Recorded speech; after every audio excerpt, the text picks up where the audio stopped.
Johnny Somali got caught in a scandal with teens. You heard that right. Johnny has become pretty notorious for his outrageous antics during live streams, but he recently took things too far when he interacted inappropriately with minors, making everyone super uncomfortable. His careless dismissal of their reactions made people really angry.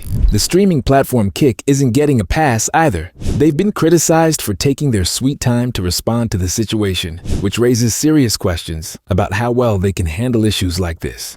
The internet exploded with calls for Johnny to be banned, as viewers and other streamers came together in outrage over what they saw as a major violation. Interacting with minors is a big deal, and Johnny's actions have definitely raised some alarms. Now, authorities in South Korea are looking into it under strict laws designed to protect kids online. This isn't just a guideline violation. It could have legal consequences. For influencers with big audiences, knowing how to create safe content is super important. If you mess that up, the fallout can be serious. Johnny is already facing other legal problems in South Korea, and this latest incident might only make things worse for him. He might think about skipping out on South Korea, but that won't solve his issues, especially with the extradition treaty between the US and South Korea. Any criminal stuff could follow him wherever he goes.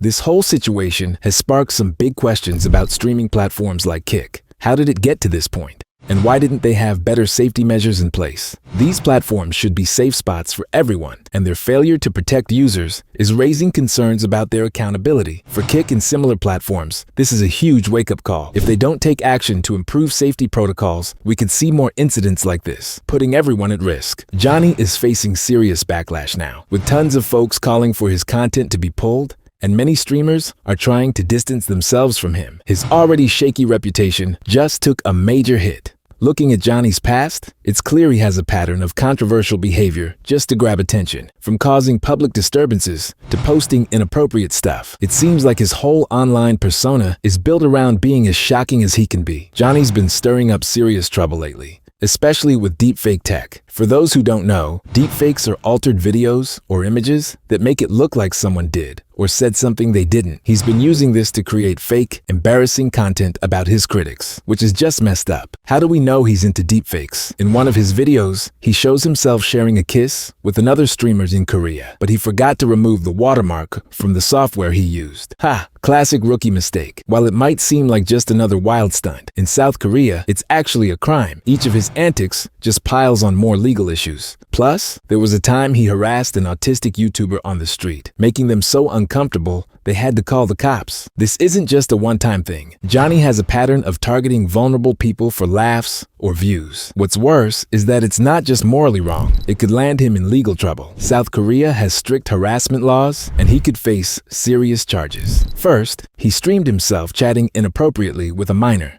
I'm a minor.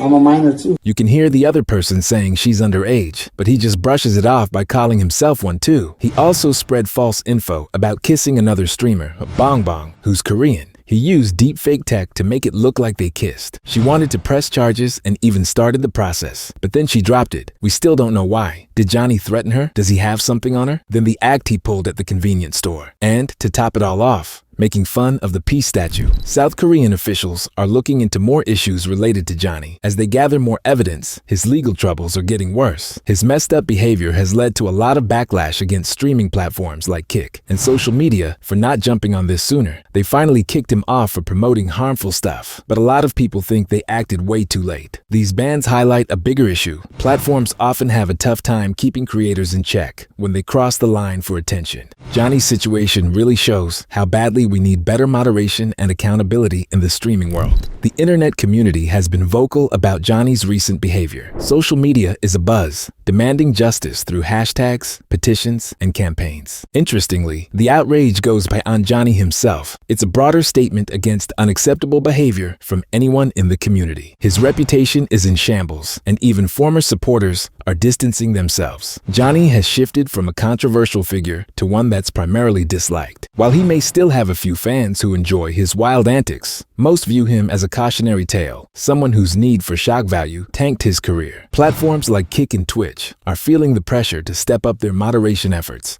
Johnny's situation highlights how not to handle problematic creators. If they fail to act, they risk losing the trust of users and advertisers. For many, this isn't just about Johnny. It's about preventing future creators from going down a similar path. His whole vibe has revolved around shock value, chasing attention through outrageous stunts. However, there's a fine line between edgy and unacceptable, and Johnny crossed it long ago. Initially, people might have tuned in out of curiosity, but as his antics got more harmful, even his audience began to bail on him. This just goes to show that shock value can grab attention, but it won't keep people invested if that's all you've got. Johnny is really good at playing the narrative game. Whenever someone calls him out for his actions, instead of owning up to it or apologizing, he just digs in deeper. Right now, he's in a tough spot in South Korea. He's banned from leaving the country because of a ton of legal issues, but he still acts like he's above it all. Recently, he posted a TikTok video that got people talking. He's showing off an emergency passport. For some context, an emergency passport is a temporary travel document issued by U.S. embassies when a regular passport is lost, stolen, or messed up. It's not meant for skipping out on legal troubles. It's for real emergencies, like being stuck somewhere. So, why does Johnny have one? There's word going around that this might be the same emergency passport he scored in Israel when he couldn't pay his hotel bill, which led to his regular passport being taken. He used that to get back to the US, but things aren't the same in South Korea. In his recent video, Johnny is dancing around, flaunting this passport, and even flipping off the camera. He's trying to give off the vibe that he can leave anytime. But here's the thing, he's not allowed to leave South Korea. That emergency passport doesn't give him a free pass, and trying to use it could land him in even more trouble. The reality is that Johnny is stuck. The South Korean authorities are watching him, and even with that emergency passport, he can't board a flight without their okay. His online bravado is more about putting on a show than figuring a way out of his mess. After that passport video, he dropped another clip showing a different side. He's cleaning up a spill in a 7-Eleven, claiming he's innocent and throwing shade at the Korean government, calling it corrupt. He even went as far as calling himself the O.J. Simpson of Asia. It's just another move to steer the narrative, but it raises even more questions about what he's planning next. Johnny's game plan is pretty foggy right now, as he tries to act like he's in control with all these court dates and legal messes hanging over him. His wild stunts to stay relevant are totally backfiring, just making his legal problems worse and pushing people away. As other creators start to pull back and fans lose interest, it looks like he's really losing hold of the whole situation. Johnny's story shows that being controversial can attract attention, but doesn't build strong connections. So, this is where Johnny is at right now. Without a solid support network, he faces the fallout alone. A business obstruction charge has escalated to serious allegations, and the South Korean legal system could impose a 15-year prison sentence if he's convicted. Even considering fleeing to the US is futile due to the extradition treaty. His reputation as a streamer is shattered, with platforms like Kick removing him and viewers distancing themselves. Even if he avoids jail, his chances of a comeback in content creation seem slim. All of this for what? Views? Come on. If Johnny wants to fix his damaged reputation, he's got a tough journey ahead. The harm to his image has left some serious marks that no amount of heartfelt apologies or rebranding will likely wipe away completely. The shadow of his past mistakes sticks around, making it hard for him to move on. Let's not forget that platforms like Kick and Twitch are equally responsible for this. They mustn't get off scot-free either. For many watching Johnny's fall from grace, it's a moment to think, reminding us all that safety and accountability should come before chasing likes and views. The harsh truth of his situation acts as a warning for both creators and platforms, pushing them to reconsider how they approach moderation and their responsibilities. As for what lies ahead for Johnny, it's all pretty uncertain and fraught with challenges. Will he face jail time because of his actions? Or might he escape legal troubles, but watch his career and public image crumble? Maybe his story will teach valuable lessons about the severe fallout when a content creator crosses lines that should never be crossed. Maybe what's clear is that Johnny's decisions have led him into a tricky spot, leaving him with limited choices, none of them great. His past mistakes weigh heavy, and the road ahead is murky, suggesting that finding redemption might be a long shot.